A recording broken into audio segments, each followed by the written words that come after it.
before we start, we should just explain.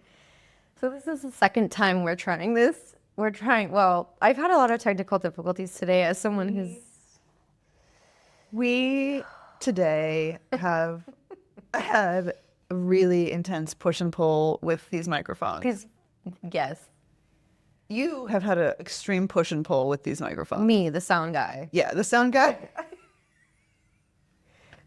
Yeah, Me. Your equipment has not been working for you today. Steve, the sound guy, has been fucking pissed. Steve, the sound guy, is like, get me to Taco Bell and give me a bite and I'm out of here. Yeah, so you have been very patient to the best of your ability with our tech. Yeah. Today. I know you're literally at your wit's end. I am. My way. Which, if you know Susie, I could never get through. No. But we found it here. We're here. But what just happened was we recorded the entire episode. After I gingerly attached these mics and did a little testing 1, 2, I didn't check the proper output on the microphones, and so the computer recorded the whole thing, and it sounded like we were sitting in the back of a bus. So then we just tried to re-record, and something about this program is its little smart computer robot tries to synthesize what you've said in a little quip. It didn't do its job. Did not. It didn't do its job. I think it's going to lose something in translation, but the robot got it really wrong, which it always does. It always does. We're never getting replaced by AI. I'm not worried about it. It always gets it wrong. Yeah, because certainly Steve the sound guy's frustration should not have been entitled Hello's Exile. No. So here we are, take 2. Well, this is nice because we always say it's always better the second time around. Yes, marriages, re-recordings, dinners. I have been lately trying to come to terms with that. I think that I am a late bloomer. A late bloomer? Yeah, and I always hated that word because I always thought it was like the equivalent of telling a woman that she was interesting looking. That's so rude. Yeah. Yeah. Yeah. And when I heard it when I was little, I was always like, God, what a dig at someone. And then as I've aged, I think I've been like, I like have arrived at several seminal things in my life later than like others. And I've had to be like, oh, it's okay. You can be a late bloomer. That's okay. Well, you can take your time. Yeah. You know, I used to always think it meant that you didn't have any boobs. And then I went out and solved that. Oh my God, thank you so much for saying that. I took it literally too. I was always like, God, that's so fucking mean. That's like, so rude. Late bloom. Oh my God, Susie, you're so right. Oh my God. Yeah, that it was basically like you were being given, instead of a scarlet letter, it was instead of a giant A, just like a giant P. Well, it was actually a tiny A. Oh, a tiny A, a double A, if you will. That's really fucking funny. I was going to say like P for like prepubescent, but tiny A is way better. Tiny A is way better. You know what? I'm going to just let that one go. Yeah. So yeah, being a late bloomer emotionally and intellectually and spiritually is not bad. No. But I think I just am coming to terms with like that's okay. Mm-hmm. And so we were late bloomers today. And I'm so sorry that it didn't result in an emotionally giant rack until later in life. But that's a great segue. That's a great segue. For the name of our podcast. Welcome to Double Breasted. Welcome to Double Breasted. Boing, boing, boing, boing, boing. Boing, boing, boing. And will you say it with your whole chest? Yeah, double breasted. Say it with your full chest. Credit where credit is due. You thought of the name. You thought of the tagline. I picked the font of the logo. She really did. When you see that beautifully embroidered splat logo on the top of the shallow hat. It's really... The shallow cap. Oh, Susie. The low pro cap. Sorry, not the shallow. The hat that I chose to get for podcast merch Didn't fit Susie's giant head. My giant head. That was one thing that wasn't late blooming. No, the size of your cranium. This noggin was a big from the beginning. I have a little pea head. Really? I have a tiny, tiny, tiny little pea head. This is true, and I love you for it. My aunt used to tell me I had a pea head and a pea neck. I just don't know if We don't need to talk about her. Yeah, I was like, whoa, flirting with you. So back to the subject at hand, double-breasted. So yeah, welcome to Double Breasted. welcome to double-breasted. I can give a short soundbite of what we were thinking it meant and I'd like how you we to. felt it, and then I'd pass it to you to No, I'd like you expand. to. I'd like you to. So I think we were sitting around thinking of fun little double and triple entendres, At least. to sort of embody the idea of what we've been doing working together with Emily Meyer for you for the past decade plus, for me working with you for the past 2 years. And we were trying to think of a way to encapsulate what our inside conversations are like. Not just about fashion, but about how two women who are married relate. And I think we really... To each other and to the world. To each other and to the world. And we relate to each other in a very special, intimate way, but we also relate to everyone else in the world in a very unique way. And I think it was a really important tenet of what we were doing, to be inclusive, because everybody's got boobs. Everybody does have boobs. Yeah, you're either a haver of boobs or a lover of boobs. And most of the time, both. And most of the time both, in some form. And so yeah, and obviously, not to beat the joke to death, but double-breasted is an homage to the suits that we make. It's the tongue-in-cheek reference to us being a lesbian couple. And yeah, it's also kind of a tongue-in-cheek, inclusive term that on its face doesn't seem like it is, but it is. Yeah, it's one of those that makes you think. Yeah.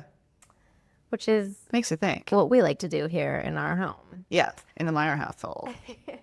So you and I have never formally been behind the camera like this. Not together. Not together, have we? No. But this isn't the first time that we've shared an opinion online. What? We've shared an opinion online before. Oh, yeah, like in a video? Yeah. Yeah. We have shared an opinion online before. You're talking about our infamous food tasting? Yes. Yes. Yeah, and many of you will maybe remember during COVID when there was nothing to do. Susie and I used to do these Oreo tastings. I love Oreos. I love Oreos of all shapes, all sizes, all nationalities. I love Oreos. And we used to go get the freaky kinds, the regular kinds, all that stuff, and we used to do taste tests. And that was a lot of fun. It was fun, and I think it was a nice opportunity to be silly in a time that it really felt really shitty out in the world. Yeah. And so it was a nice break, and people seemed to like it. So And yeah, it was fun banter. yeah, it was fun banter, and I think we took a leap over into fashion this year and did a short video on the Met Gala. Yeah, we did. Just to see how that would go, because I always have a lot of opinions when there's a red carpet. But I thought it would be fun to do together, and it was fun to do together. And anyone who's listening to this will also know that there has been a recent previous podcasting project Yes. that we're no longer doing. Yeah, I think it was a nice jump off point, though, to realize what you thought about the medium, because I don't think that either of us had ever really considered the medium No. at all. And yeah, go ahead. Oh, but it was cool, and we were on different sides of it. I was on this side of it, and you produced the entire thing top to bottom. Yeah. Um, I did.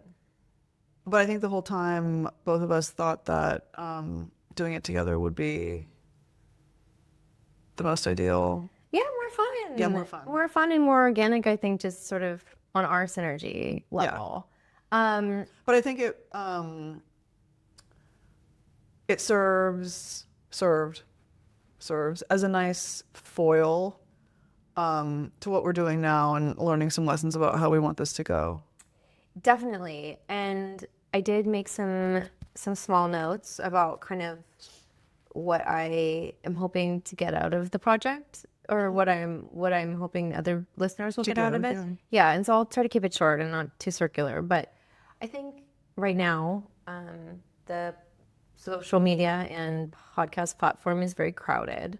And in order to try to fight for the limited amount of attention that people have, a lot of times podcasts are turning into more of a yuck and yum, point and say what I don't like, or like a shock jock kind of thing, where if you do this, you're a piece of shit, or if you don't wear these 5 things a certain way, you know, you're going to immediately catch on fire. And it grabs someone's attention, but it doesn't sustain with substance. And I would like to try to be something different than that. Yeah. I loathe those kind of, in print they're called like listicles, but the sort of like online short form video listicle that's like this threatening, shame-based, like screaming at you kind of, like on Instagram or like everywhere. And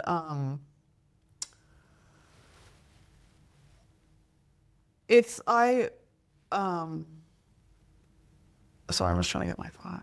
No worries. It's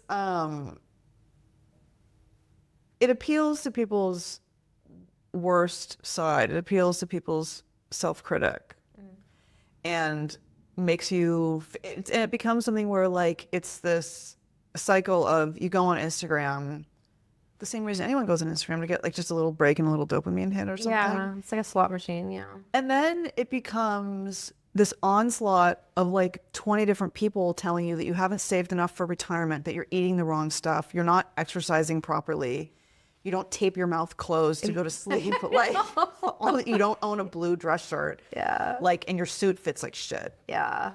And all of a sudden you're like, whoa, I just came on here to like see if there were puppy pictures. And then you leave with a bag of shame. Yes. Yeah. A giant bag of shame. Wow. That's such a good description of how internet journeys go now. Yeah. Or like, everyone's in Italy. Why am I not in Italy? I know. And then you go to Italy and think that you're really creative for having a dress that has lemons all over it. And then 38 girls in front of you in line for the bar have the same lemon dress, because you've all got it off of the same haul. The intent was pure. The intent was pure. The intent was so pure. But anyway, yeah. So I think we're trying to not be, no lists, no judgment, no yelling. Yeah. No, I almost did an accent. No, I hate this. Yeah. No, it's no point. It's no yuck and yum. But anyways, don't want to circle the drain. No. On that. So switching over into what can you expect then? I think we definitely want to have at least some of our content be about fashion. Yeah, style, dressing, identity.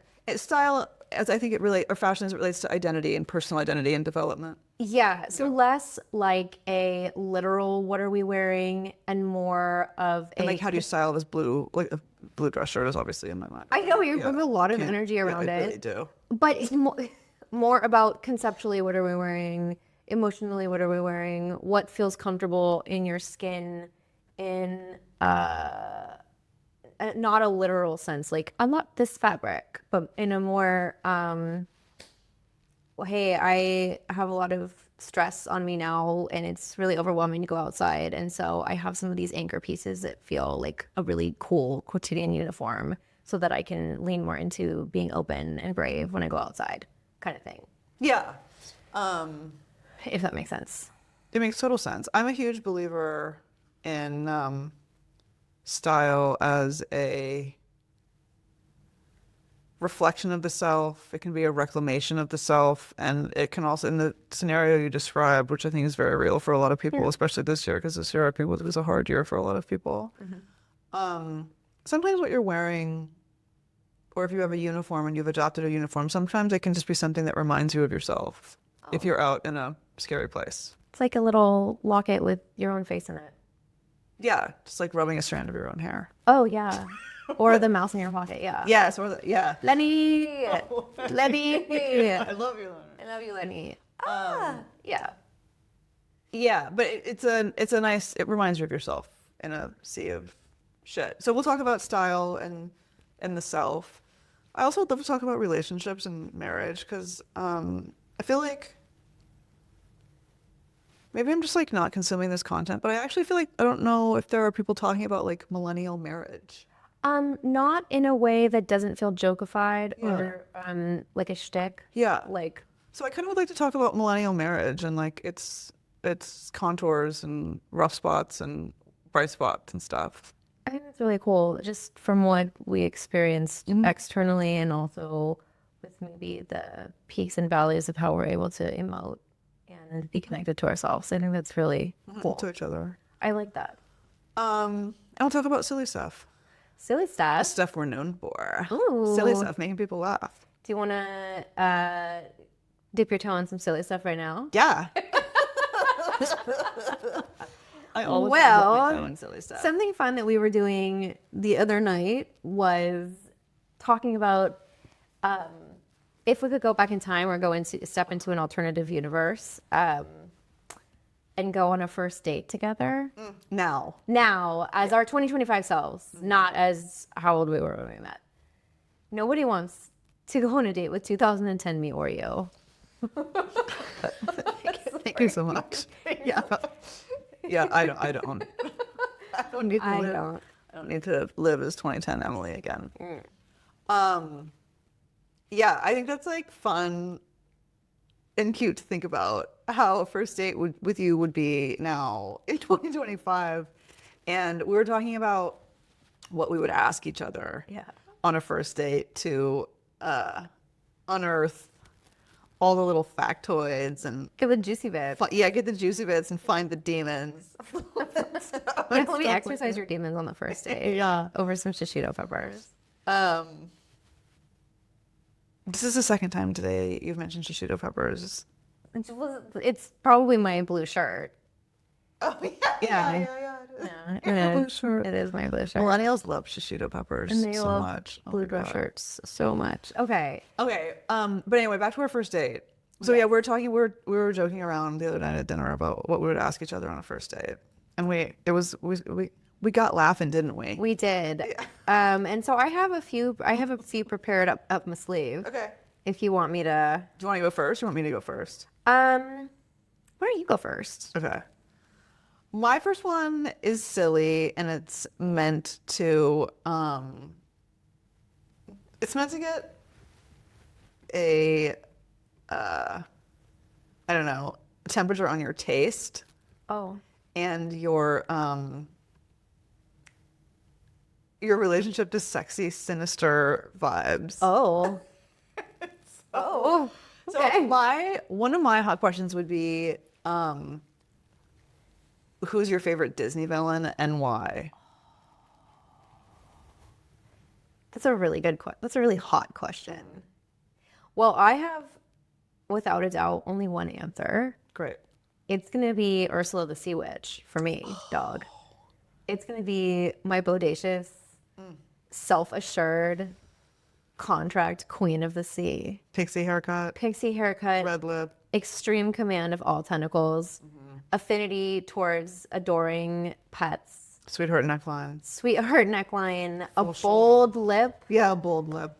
And the ability to shapeshift into a bitch named Vanessa. Yeah. Which, that was a choice that Alan Menken made. But yes, without a doubt, Ursula the Sea Witch, not only is she my most favorite, she is also the Disney villain who I would most likely take out on a date and sleep with. Probably on the first date. If she let me. If she'd have the consent conversation with me, if she made me sign on the dotted line, if she wanted to be Vanessa, maybe not. But if she, as Ursula the Sea Witch in her true form, I would. Oh my God, 1,000%. I would sleep with Ursula. 1,000%. Ursula is like 12 things that I would be looking for in a partner. Oh, yes. Yeah. Yeah. So I'm with you there. I love that for you. That's a great answer as far as our date goes so far. Do you love her body language? Yes. I love her body language. When she commits to the bit so hard and shimmies, like she almost pops her shoulder joints out. Yes. She really. When she comes flying down the edge of the cave. Yes. Oof. Yes, when Ariel arrives. Do you have a lady in waiting if Ursula was unavailable? Like if she was on a date with me at the museum and you had to pick someone else? Yeah. Who would it be? FYI, if Susie's ever on the market and she asks you on a date, you rest assured that she's going to take you to a museum. Giving away all my party tricks. Yeah, giving away your party tricks. Yeah. My first crush Disney villain from when like I was little and like still to this day, I'm just like, girl, is Maleficent. Oh. Yeah. When I was little, I just was like, you just slinked right on in and shapeshifted into the middle of these people's baptismal party or whatever. It was a baptismal party. It was. It was Baby Duncan. Yeah. And you brought your bird. Oh, And you brought her bird. And her staff and her horns wrapped up and her clothes was draped over her and she was like, me? And I was just like, oh my God, please, can I come back to your cave with you and live with you there forever? And I love Maleficent. I think now, as an adult, as I've revisited that movie, Sleeping Beauty gets really scary at the end. It actually does. I don't think it translates well as a kid's movie. It does not translate well as a kid's movie because there was a point at the end I remember made me so uncomfortable that I was like, ooh, I don't think we should be doing this. And it's unfortunately Maleficent takes it one step too far, which is not sexy. And kind of kills the whole thing for me when she turns into a dragon. And she turns lime green. Oh, yeah. Yeah. And I was like, oh, I wish you had stayed your sexy tall self in the cave. Yeah. With your bird. Yeah. Yeah. But Ursula, head to toe, head to whatever. Head to tent. Head to 10. I'm in. You know, one thing that Melissa did have going for her was that nice headgear. I love the headpiece. The conical. I love the headpiece. So points for her for that. It would have captivated you at least through like the first course of a meal, maybe. Absolutely. Until, you know. She just like took it too far. She's like too mad. They were like, sorry, man, the lava cake should have been ordered in advance. And she's like, now you will deal with me and all the powers of hell. Yeah. Yeah. And they're just like, ma'am, this is a Wendy's. Yeah. Yeah. It's not that serious. Ma'am, this is a Wendy's. Yeah, you're too angry for me, honey. Yeah. That's a really good answer. Yeah. Okay, good. So far the date's going well. Ursula's a great answer. Thank you. Do you have one? I do. Mine's a little bit more serious. Okay. After you got us laughing, I want to... You do like to come in for the... I do, for the emotional jugular. Yeah. My question would be, what is something that you find frustrating? Like in others? Yes, in others, not in yourself. Can you imagine going on a date and someone answering what they found frustrating themselves? Only if it was like 2 LMFTs. Yeah.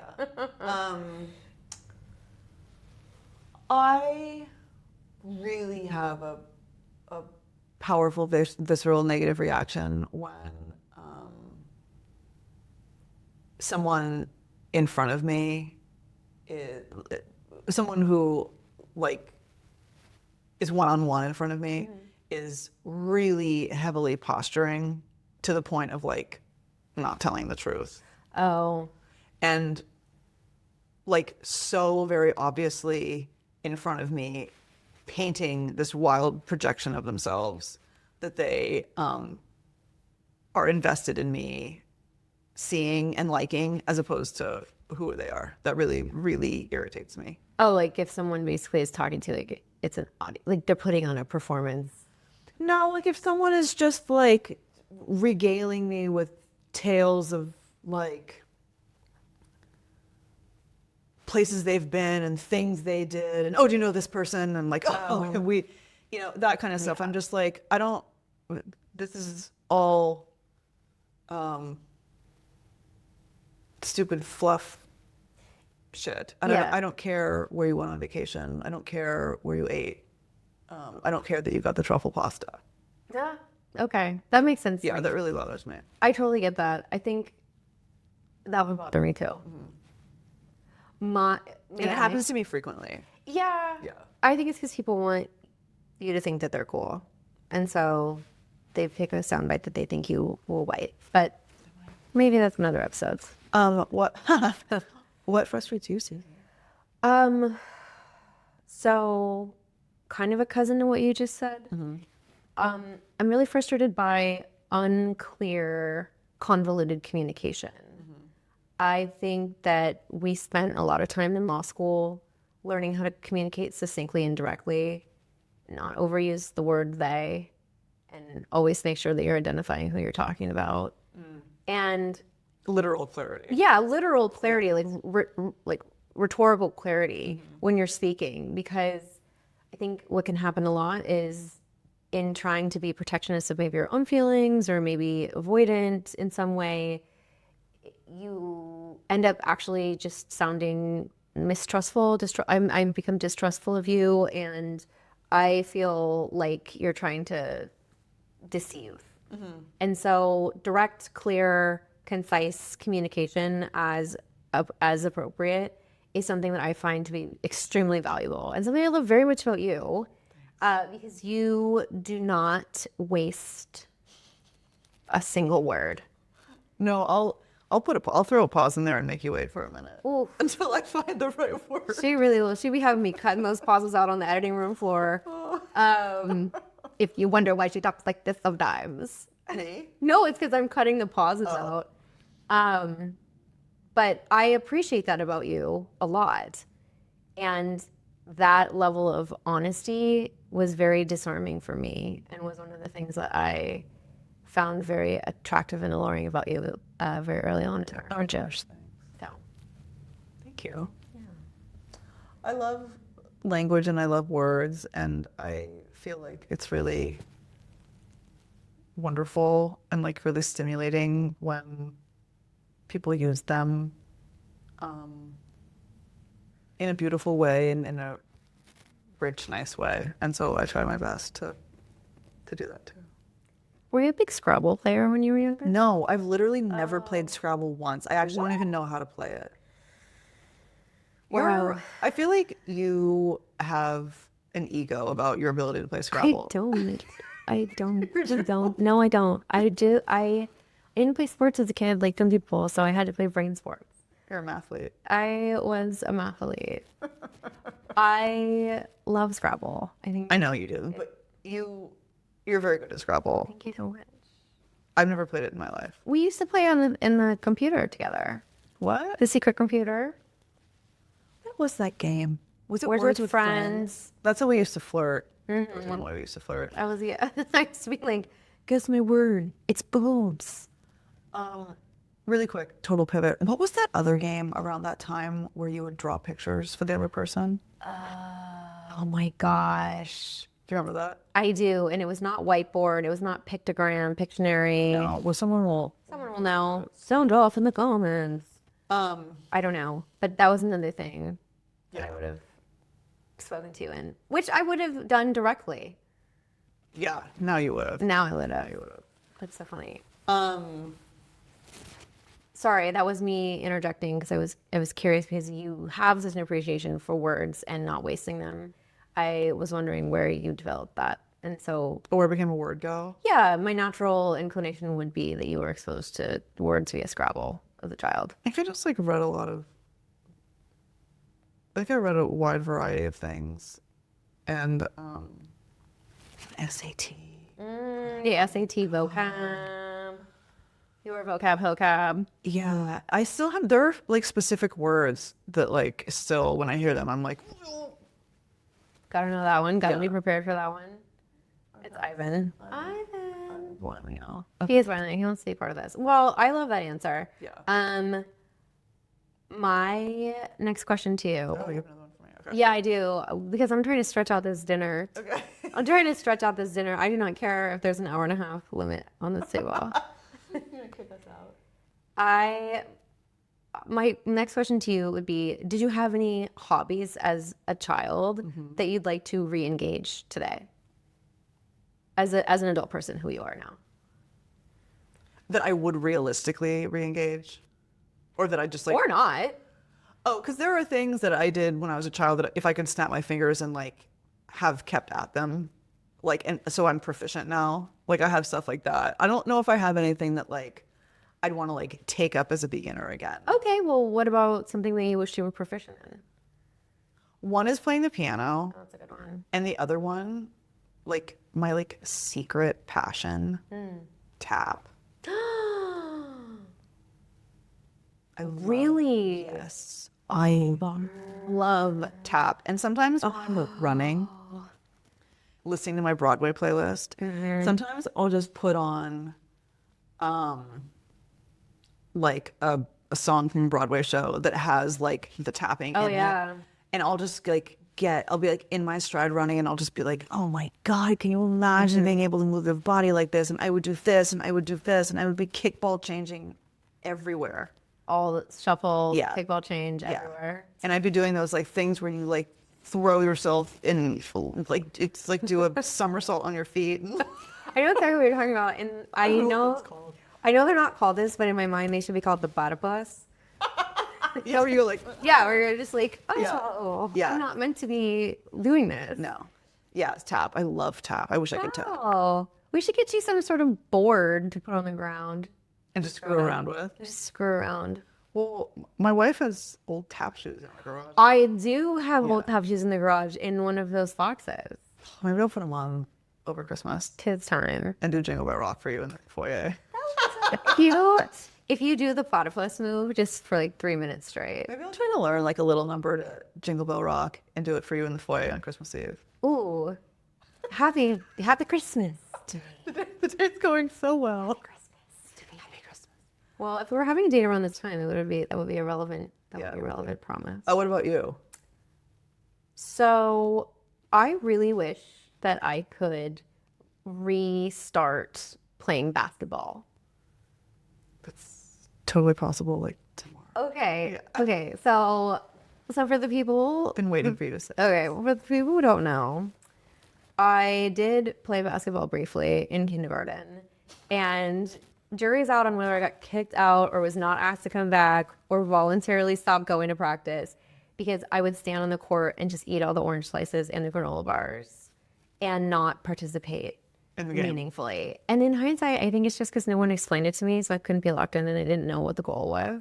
But now as an adult person, I understand cool shoes. Yep. Really cool shoe opportunity check. Mesh shorts. Check. Great. Outdoor activity. Tall sock. Tall sock. Outdoor activity where the goal is always in your frame of reference. Yeah. Fast-paced, collaborative sport. And Elegant. it's extremely elegant. You look like a beautiful, like you could be listening to Tchaikovsky and be a gazelle, you know? But at the time, I just didn't appreciate all that because I don't think I had all my faculties established yet. You also, if I may speak freely, Yeah. you didn't have a jock parent. No, I had the opposite of jock parent.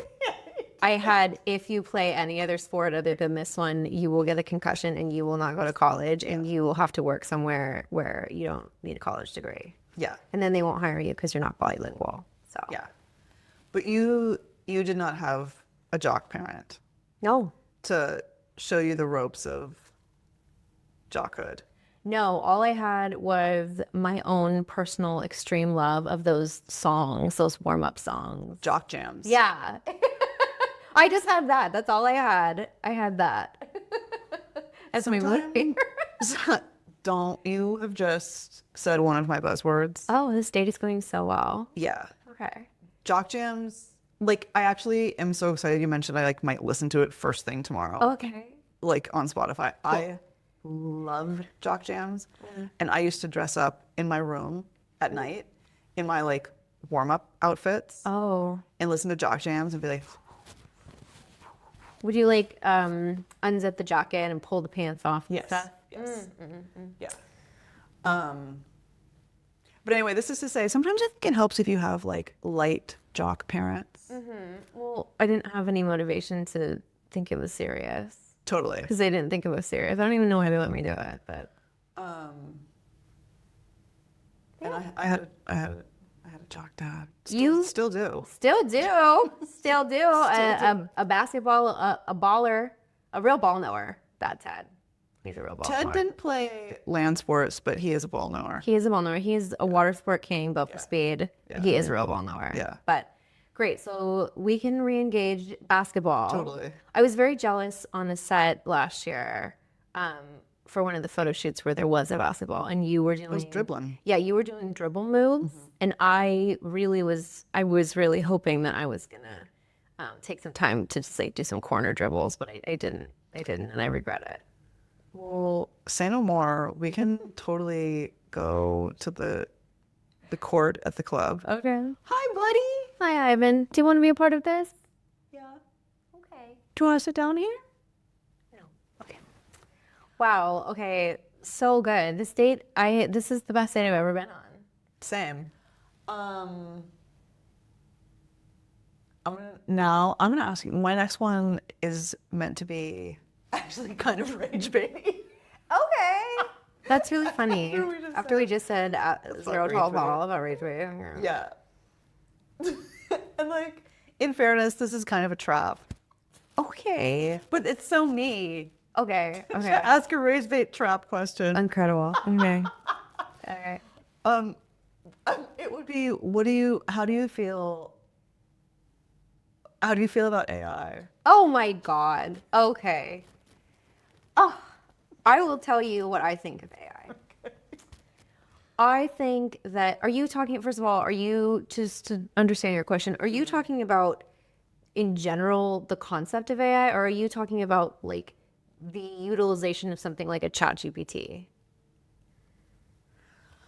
I guess, I mean, like, how do you feel about using AI? Okay. You personally how do you feel about like using AI? Do you use it often? Like, do you?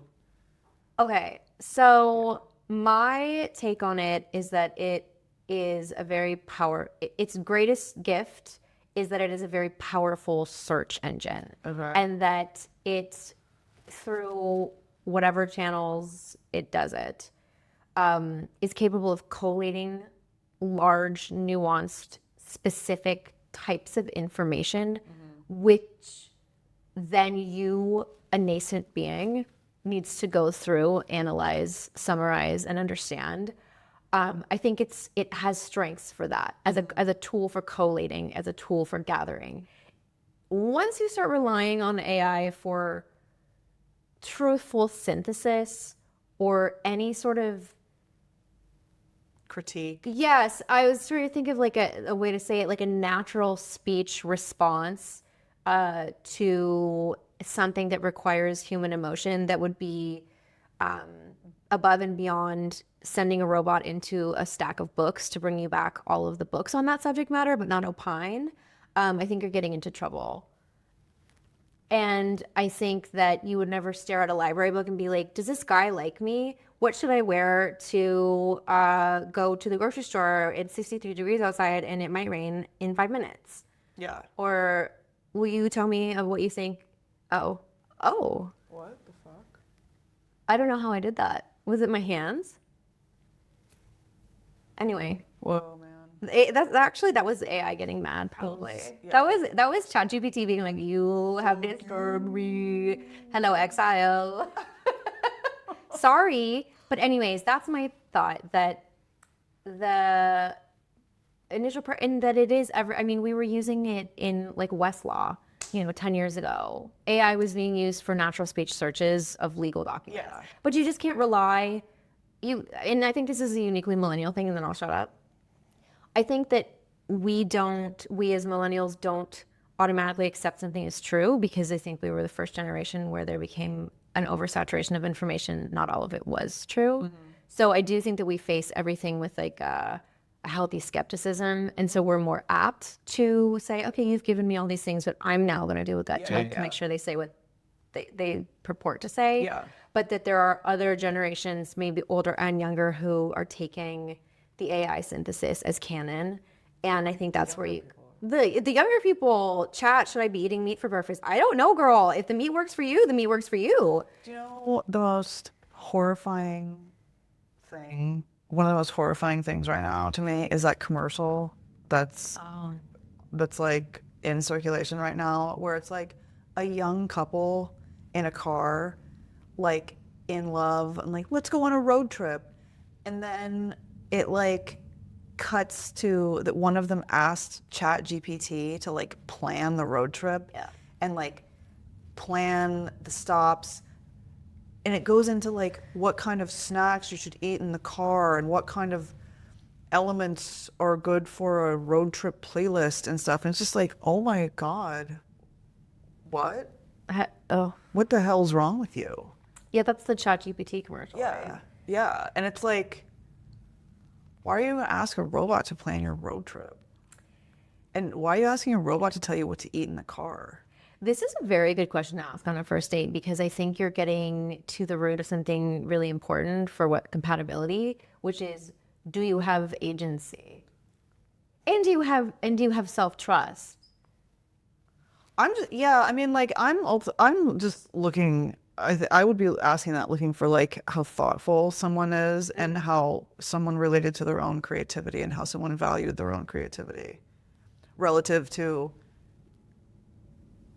can I get an answer regardless of its quality, or is this person really devoted to getting a quality answer that comes from them? Ooh, that would be, honestly, I would move that up in questioning. But it's so intense that I think it could like derail a dinner. Yeah, but I think at some point maybe it'll let you know what someone's ultimate compatibilities.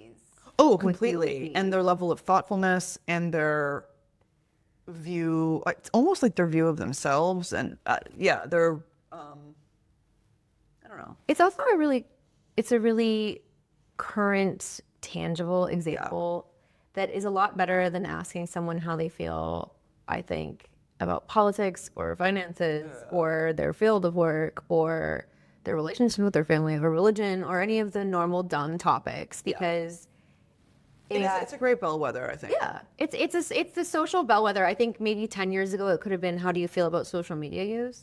And now I think it's more specific, and it's come down to, what do you think of AI? So hopefully I answered that in a way that was helpful to you in determining if you want to go on a second date with me. I do want to go on a second date with you. Yeah, you passed my test. I mean, I think that like ultimately what you were talking about it being a collator of information, is actually just what a search engine was. Yeah, it's just like a search engine on steroids. Yes. Now. And so like that's totally fine with me. Mm-hmm. Otherwise, I am like in that camp of people who thinks that AI is a brick wall between oneself and like the rest of the world. Wow. I would come at you like Ursula right now. I would take all 8 of my tentacles and wrap around you. In a good way. In a body language kind of way. In a flotsam jetsam kind of way. All right. Yeah. All right. Sign my contract. I totally will. But yeah, I think it's a brick wall between the self and the rest of the world. Oh, incredible. Yeah. Well, I have just one more question for you. Where are we going on our second date? Are you asking me in real life, where would I take you on a date? Yeah, so I guess we can suspend the suspended reality, and now I'm going to ask you, in 2025, San Diego, where would you take me to have our second date after we had such a great first date? Boom, boom. I think I would take you somewhere that's like extremely annoyingly out of the way. So you could spend more time with me? I feel like you'd be like, why are we driving all the way up there? But I would actually like to take you to Corner Pizza in Oceanside. Oh, that's lovely. Because I feel like it's a romantic kind of pizza, and it's like a cute place, and it's modern, but it's extremely no pressure, and that like you order at the register and then like they bring you the pizza. Yes, yes. Has a cute little bar, lots of windows, you can eat outside, and like it's just romantic enough, but also just like super cash. And they have short, stout, flat millennial wine glasses Oh, hell yeah. that I always wonder how the wine's going to taste good in that kind of glass.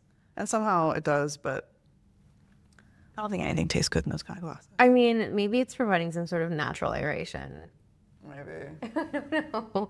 I thought You know what I'm talking about, though? Yeah, you're talking about those little glasses that, I don't know, sometimes they remind me of IKEA. I'm not sure if they're from IKEA, though. They remind me of it. I don't know. They remind me of that girl who stars in Girls from 2014. Lena Dunham. Yeah.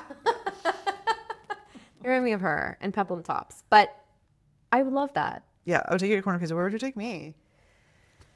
I'm going to be so annoying. I'm going to be so annoying in my answer. And you're going to be like, don't fucking take me there. But I'm going to take you there.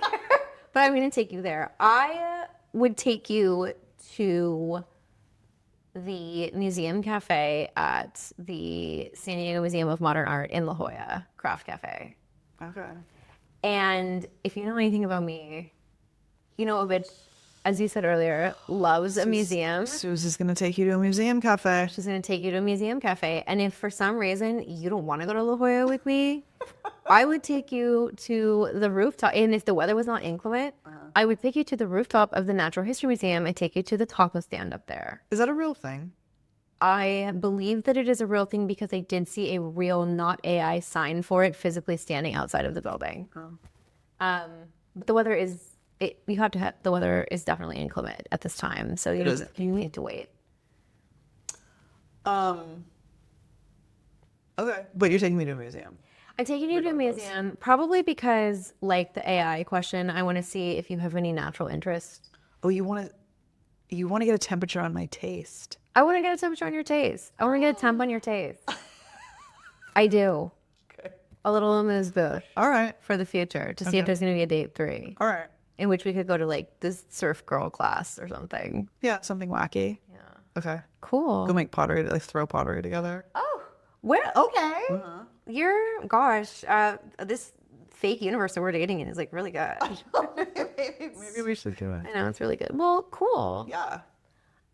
Great. Well, I thought that was a fun little toe dipper. I do too. It was fun getting to know you, Susie. It was fun getting to know all about you. Yeah. Well, I think that that's pretty good for our first episode. I think so too. High five. Looking forward to the next one. And what do we say to sign off? Chin up, chest out, girls. Chin up, chest out, ladies. And boys. And men. And gals. Chin up, chest out, boot people. Yeah. Double chesters. Yeah, double chesters. Yeah, chin up, chest out. I'll see you next time. Bye.